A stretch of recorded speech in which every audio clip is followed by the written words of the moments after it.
Daytona Speed Weeks roll on here in Season 3 of the NNSCRA Duracell Cup Series as we get set to put together the final positions for the starting grid for the Great American Race Daytona 500 with the running of today's 2 Gatorade Duels. 20-car fields, 2 races, and it will be 15 laps in length for both races. We already at this point know what the front row of the Daytona 500 is going to look like. Cole Baker set the fastest time during pole day qualifying earlier on this week, and Jacob Thibodeaux, the rookie out of Northeast Motorsports, he qualified second. Those 2 drivers are the respective pole sitters for each one of these duels. Now, their goal is to just finish out the race without getting involved in a wreck. If they succeed in doing so, doesn't matter where they finish, they will both start on the front row for the Daytona 500. Everybody else, though, that's in the field, their starting positions in the Great American Race are getting determined in these 2 qualifying races here today, which is a good thing for some drivers, maybe not a great thing for other drivers. I mean, I look at drivers that did not qualify well on Sunday. They're trying to use this race as an opportunity to move their way up in the field to get a better starting position than where they currently would be. But you got drivers up here starting second place, Levi McIntire. You got Mitchell Collins, Matt Haas, Ryan Acosta, Michael Norman. You know, they all qualified up in the top 11 in the pole day qualifying results.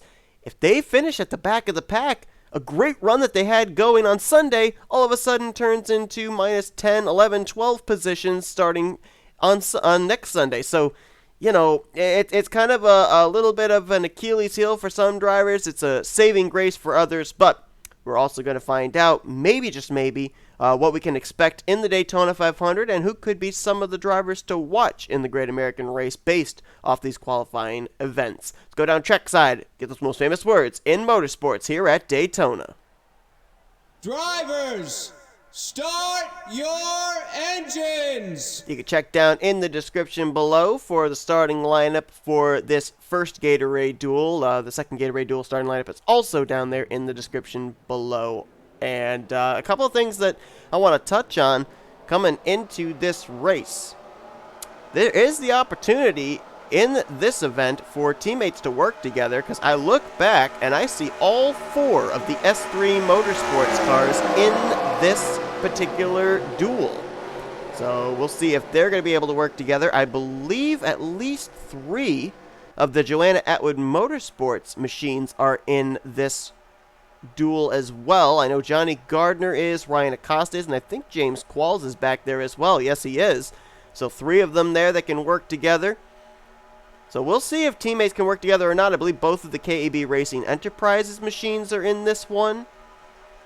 And at least 2, yeah, I think it's 2 of the 3 Young Motorsports machines are in this also. So they have opportunities to all work together, get themselves up to the front. Pole sitter Cole Baker, I believe, only has 1 teammate in this duel, and that is Charles Belding, the rookie in the 91. But when it comes to super speedways, sometimes teammates work together and sometimes they don't. Usually it's your friends are where you find them, so we'll see if we can see any maybe unusual alliances during the course of this race. 15 laps, so they should be within the fuel window to make it the entirety of this race without pit stops coming into play. Cole Baker out of Backmarker Motorsports, the defending Daytona 500 winner and the current Daytona 500 pole sitter. Levi McIntire and his new team with Blue Oval Automotive. They lead us to the green. We're underway. Let's roll in duel number 1.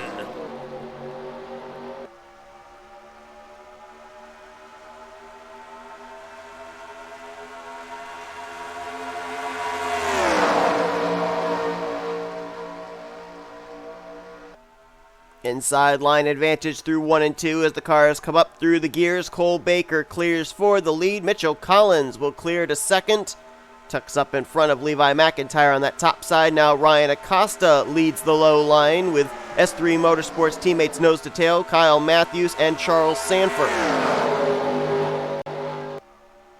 And it looks like that outside line not very well lined up, so that inside line continues to pick up positions. Ryan Acosta moved to 3rd, Kyle Mathews to 4th. Now Acosta, the defending champion of the series, ducks low for 2nd place on Mitchell Collins. Problems for the 2 of Dillon Young. You can see he's losing the draft quickly in that Wawa Ford. And he did not have a good qualifying effort during pole day qualifying either. So there's something drastically amiss on that machine. And he's already lost the draft. That car looked like it was about 5 miles per hour, maybe 10 miles per hour slower going through the tri-oval as Kyle Mathews now moves into the second position. Charles Sandfer behind him in third. Jesse Turner now side by side for fourth as Sandfer took a little peek on his teammate for second. Tucks back in line. Camaro's 1, 2, 3. It's interesting too because you take a look at this current season so far. It's been all Chevrolet. William Brock won the Clash. Cole Baker and Jacob Thibodeaux completely murdered the field in pole day qualifying. Everybody in the top 10 that transferred into round 2 of pole day qualifying ran in the 49-second bracket. Baker and Thibodeaux both ran in the 47-second lap times. And right now you've got Chevrolets up here at the front of the field in this first Gatorade duel. 3 wide further back, that's Keith Batson stuck in the middle. Rookie Charles Belding on the bottom, Matt Haas on the top side. So barring anybody getting involved in a wreck here in this duel, looks like Dillon Young, who did not have the best of qualifying efforts back during pole day qualifying anyway, will be starting towards the rear of the field as he has dropped nearly 25 car lengths back from the tail end of this lead pack. And out front, rookie Aaron Macklin in the 93. Trying to show that he's going to be one of the favorites to win Rookie of the Year honors. Got a couple of rookies not too far behind him, though. Cole Deaver there side by side for second with Matthew Rodriguez, now over in a single car effort at Con Autosport.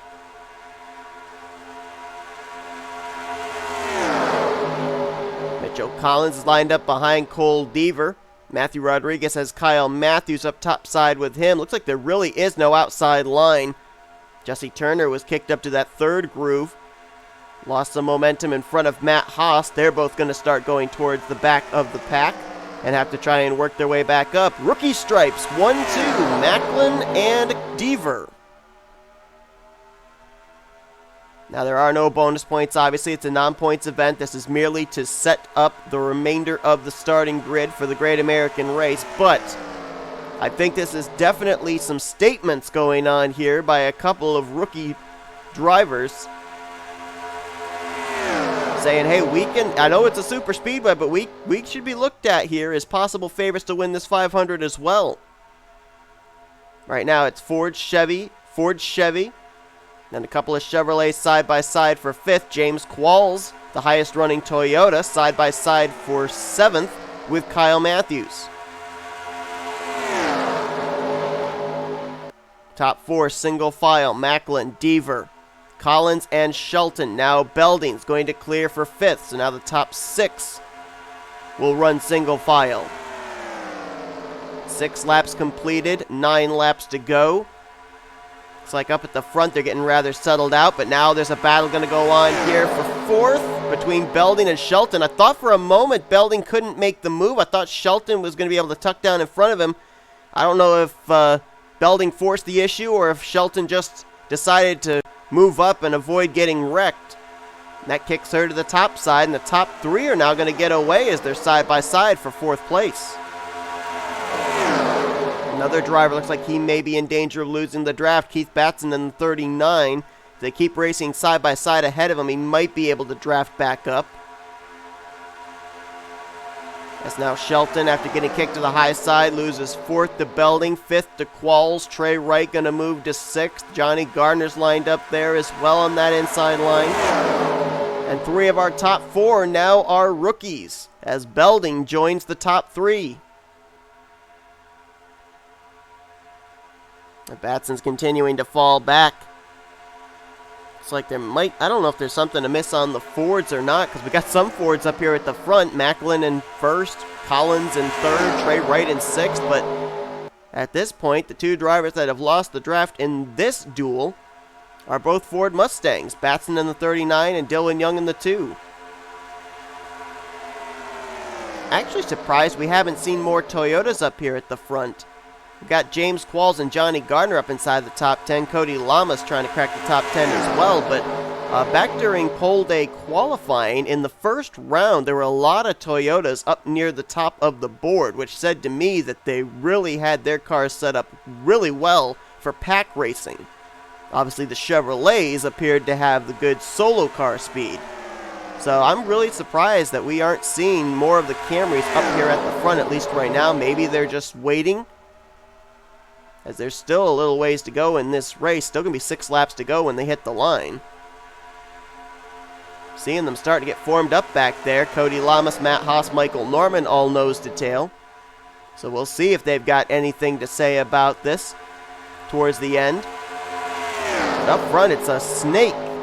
All single file amongst the top 8-9 drivers, with rookie Aaron Macklin continuing to show the way, and I'm not certain they may reel in Dillon Young. He's just now exiting turn 4.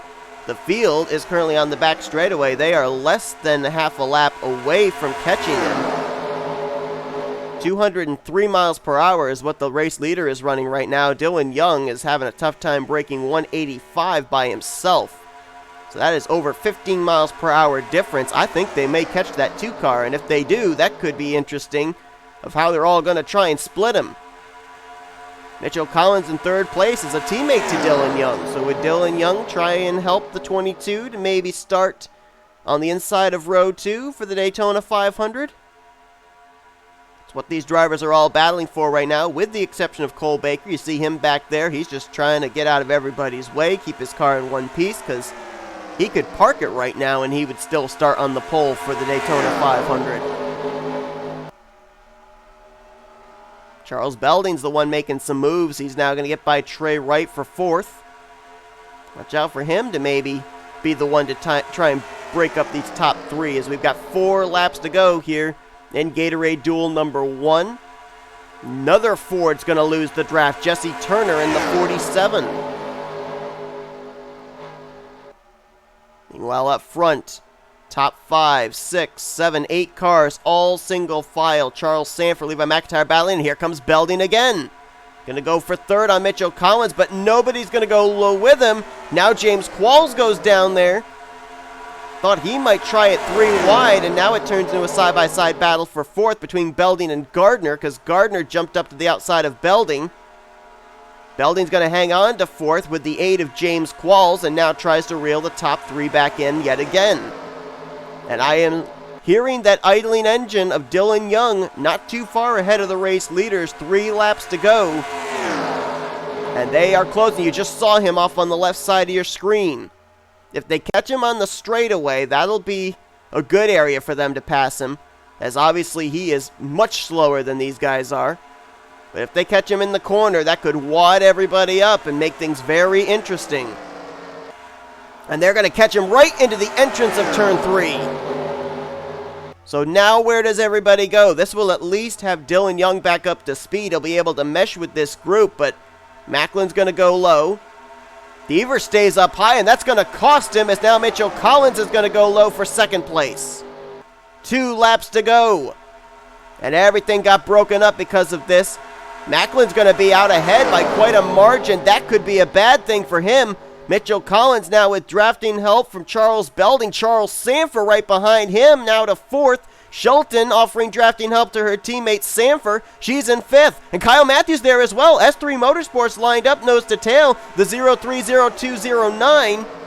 Now the battle is on for 2nd between Collins and Belding, going on about 2 car lengths behind Aaron Macklin in the 93. If he can just control the draft, Macklin might be able to hold him off for this final 2.5 miles. White flag in the air, 1 more lap to go. Belding trying to clear for 2nd and set his sights on Aaron Macklin. Shelton's right there. She's going to stick it down low 3 wide. Belding can't block. Shelton's got the drafting help from Kyle Mathews. Can she get a run down the back straightaway as Collins forced way up to the outside line? Shelton moves up, tries to get the draft from Charles Belding. Might move back down in front of Kyle Mathews. She might have a run here into 3 and 4. Chevrolet's trying to run down the Ford. They close it up to a car length. Off turn 4. Does Shelton have a run? Does she have enough time? Mathews is there with it, but he steps out of line. Shelton does not. Rookie Aaron Macklin's going to win Gatorade Duel number 1 at Daytona.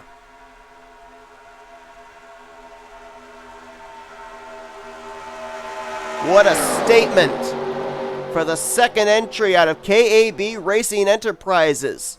It's a non-points win, but it's an emphatic statement that Aaron Macklin wants to start out the season with a bang.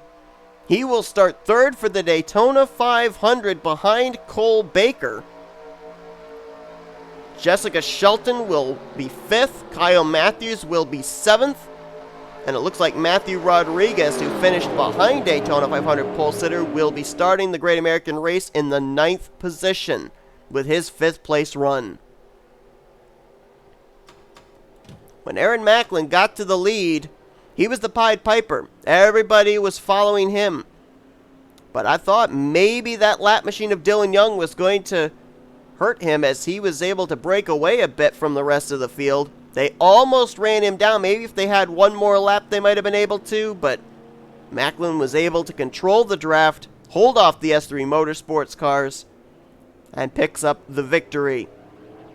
Not certain where Aaron Macklin would have started the 500 based off of pole day qualifying last Sunday, but I know for certain it definitely improved with his win here today. So your inside line for the Great American Race is determined.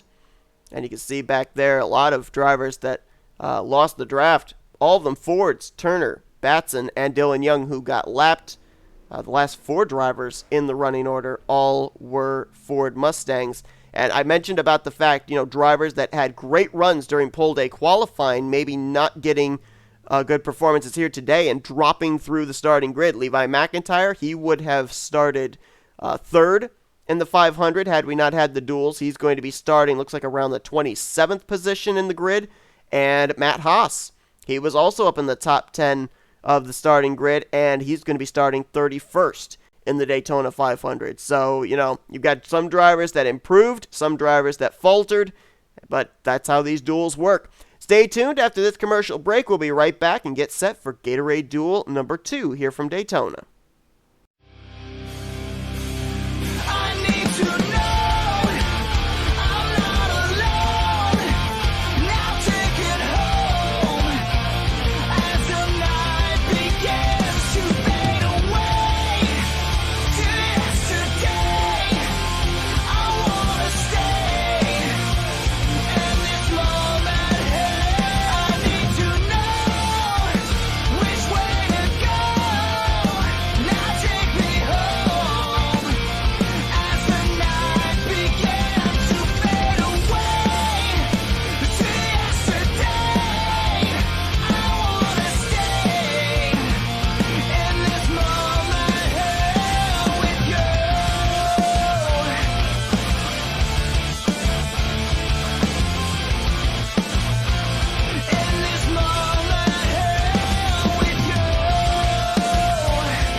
Getting ready here for the second duel. We had a rookie winner in duel number 1. Will we have a rookie winner in duel number 2? Got 3 rookies lined up on that inside line. Jacob Thibodeaux, second fastest in pole day qualifying out of Northeast Motorsports. Phil Parker in the 74 out of Lake Effect Autosports. And Patrick Smith in the 77 out of Auto Junction Racing. Some teammates to watch for that could work together. All 4 the Northeast Motorsports machines are in this field. The 24, 33, 48, and William Brock, our Clash winner from last week. Got both the Dodges out of Bulldog Motorsports, Zach Rogers and Ryan Brommer. Green flag in the air. Let's roll at Daytona, as you've also got the 77 and the 78 out of Auto Junction Racing that can work together. 3 wide for the lead already going into turn 1. Phil Parker not wasting any time. And typically, in the duel races, at least the ones that I've done, you have one race that's very calm, everybody minds their manners, and then you have a second duel where everybody races like it's the last lap, and you may end up having a wreck or two. Well, I think we can safely say that the first duel was the calm one. Maybe the calm before the storm, if you will. They're 3 wide, several rows deep there from the 4th, 5th position on back as Phil Parker leads the first lap of duel number 1, or of duel number 2. Wow, I can't count. A couple of teams got split up in the duels. Backmarker Motorsports was 1. We saw Charles Belding and Cole Baker in duel 1. You've got a car on the wall there. That was Thibodeaux trying to get out of the way of everybody, and he almost came down into Benny Watson. That was close. Wadded them all up here. But you got Backmarker Motorsports drivers Karson Gum and Vince Almariego in this one. Another team that also got split up was Blue Oval Automotive. Saw Levi McIntire and Trey Wright in the first duel. You've got Jordan Lopez and Jose Millz in this second one. Parker leads, battle for second. Nathan Ormond to the inside. The lone Joanna Atwood Motorsports Camry in this duel. He's going to step out of line. Got a big run there out of turn 2, and he's going to go for the lead on Phil Parker. Not much drafting help. Now it comes in the form of Carter Friesen, but he just got put in the middle 3 wide. Ryan Brommer down on the bottom with help from Benny Watson. Got a car possibly losing the draft back there. That's Ryan Butcher in the 78. I think he lost momentum when Thibodeaux went up and got the outside wall off of turn 2. See if with them being 3 wide ahead of him, if maybe he can draft back up to this lead group as Camry's out in front, Ormond and Watson. Nathan Ormond, we mentioned he's the only Joanna Atwood Motorsports Camry in this duel, and Benny Watson runs for his own team, single car entry at Outer Island Motorsports, so obviously you think these two would probably want to work together with each other. Jose Millz, the most winningest driver in the Duracell Cup Series, right behind them in the 3rd position, and Jacob Thibodeaux, we saw him get the wall a couple of laps ago. He's still up here in the 4th position. After brushing the wall on the outside 3 wide, I would have thought he'd be very anxious to get towards the back of the pack and preserve his outside front row starting spot in the Daytona 500, but I don't think he's got a choice. He's getting shoved to the front by Ryan Brommer. Boy, those guys running the high side there, they are going up and hitting the wall. I'm not certain what's up with that.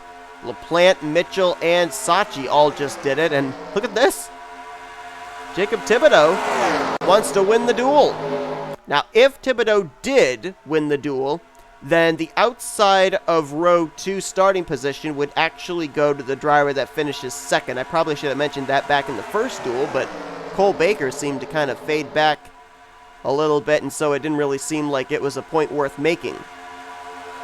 Field got really spread out, too, after everybody checking up for drivers that got the wall. And they got themselves rather strung out into single file formation. Ryan Butcher, though, very grateful for that. He's now back up in the lead group. As probably these guys are all going to accordion back up together and be in a big pack again in a few moments. There's our Clash winner, William Brock, already has taken a checkered flag at Daytona this season. I would love to pick up another one. Adam Garcia. We talk about drivers trying to make the most of poor performance in pole day qualifying and improve your spot here in the duel. Well, he would have been slated to start, I think it was 36th in the 500, and with passing Benny Watson right there, he would be currently starting 10th. So definitely improving his starting position at this point in time. Phil Parker tried to step out of line on Ryan Brommer for second, but Brommer had his teammate Zach Rogers there with him on the top side. The two Dodges working together. Now Zach Rogers left up top with only Adam Garcia for drafting help. The inside line formulated a lot better, so Parker now will move into 3rd. William Brock there, along with Vince Almariego, Carter Friesen, Carter's another driver that is a single car entry, but that meant nothing back in the first season of the Duracell Cup Series when he shocked the entire field and went to victory lane in the Daytona 500, half a car length up on Mitchell Collins. This is looking a lot like deja vu from the first duel race, though. A rookie goes out in front, and then everybody is basically battling for second. Aaron Macklin, when he got to the lead, nobody was able to get to him. And right now, Nathan Ormond is doing a great job controlling the draft. Austin Kolano, the Michael Norman Motorsports rookie this season, there in the 81. Now going to go for second place on Vince Almariego. Now he gets put to the middle 3 wide. Austin LaPlante down to the bottom with help from Patrick Smith. Carter Friesen's going to brush the wall there off of turn 2 as we now have some stragglers towards the rear of the field, but we got about 3 or 4 of them all in a group. Marcus Saatchi, Ryan Butcher, Jordan Lopez, and Karson Gum. Problem is, they're battling amongst themselves rather than running single file. If they ran single file with the way these guys up here are running each other, they probably would have had a chance to catch back up. How about Nathan Hudson there in the 24 car? He's currently up in the 4th position. He was dead last in pole day qualifying. And Jacob Thibodeaux proved he had a good car with single car speed, but apparently he's proven he's got a good car in the draft as well. Faded back a little bit after starting on point. Working his way back up to the front, trying to take the race lead away from Nathan Ormond, but he's going to have to hold off a hard-charging Benny Watson. Well, we got a car in the apron back there. That's Jose Millz in the 98. They got to let him back up, and it looks like Adam Garcia is trying to give him a lane. Jack Mitchell lifts to allow him back up on the racing surface as well, so we avoid near disaster there. Millz went down to the extreme inside line off of turn 2 because someone got the wall, but I thought he'd be able to at least get back up on the track before getting to turn 3. Obviously, that was not the case. Nose to tail, Toyota Camrys, 1, 2, 3. So here's where the Toyotas are in Duel 2. I was expecting to see a lot more out of them in Duel 1. Nathan Ormond, Benny Watson, Austin Kolano, Zach Rogers with a big run down the back straightaway. He's going to try and take 3rd place away from Kolano. Whoa, 77 of Patrick Smith mid-pack there looked a little loose. As he's side by side with William Brock for about the 7th spot. Laps ticking away here. We've got 4 to go in this duel. Somehow we have managed to run 27 laps between the 2 duels completely under green. Nobody wanting to tear up their race cars here. They'll wait till we get to the Daytona 500 to do that when it really matters. Battle for the lead is on. Benny Watson, Zach Rogers synchronized, went to the inside line. And that's going to give Watson the run into turn 3. He'll take the race lead with help from Rogers, Parker, Patrick Smith, and others. It's almost as if the spotters might have planned that up on the spotter stand. 3 wide for the lead now. Phil Parker sticks it down to the bottom. Puts Rogers in the middle. Watson to the top side. This is not over by a long shot as they're now 3 wide. Nathan Ormond up the middle. I'm still thinking of last season. Parker the lead. 2nd place, Patrick Smith. The rookies at the front yet again. Here comes William Brock, though, the Clash winner. We know he's got a fast race car. He's going to go for 2nd on Patrick Smith.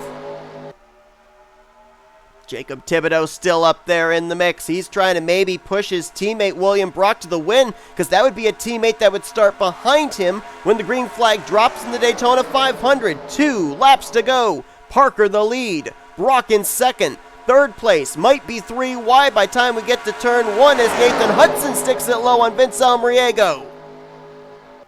How about Jose Millz? Saved his race car on the apron of turns 3 and 4. He's back up here almost into the top 5. Down the back straightaway, Nathan Hudson. A lot of help there from Adam Garcia, Jose Millz, Austin LaPlante. He's going to have a big run, but William Brock, his teammate, moves down to block him. Will the 88 and the 24 work together against the 74 of Phil Parker? Hudson's going to step out of line for 2nd. White flag in the air. One more lap to go. Will we go back-to-back duels with a rookie Ford Mustang driver going to victory lane? It's all going to come down to whether Hudson or Brock can get a big run. Austin LaPlante's there to help the 24. Can they make something happen down the back straightaway? If LaPlante steps out of line on Hudson, it's all over. They stay nose to tail. The 24 is there, Nathan Hudson. He's going to have the opportunity to make a move here out of turn 4. But if he makes a move, will the 48, his teammate, go with him? Hudson steps low. LaPlante goes with him. LaPlante looks to go 3 wide. Going to be a photo finish in the duel. Phil Parker wins by half a car length. 3 wide photo finish here to end off the second duel of the day. And the second row of the Daytona 500 is going to be comprised of rookies.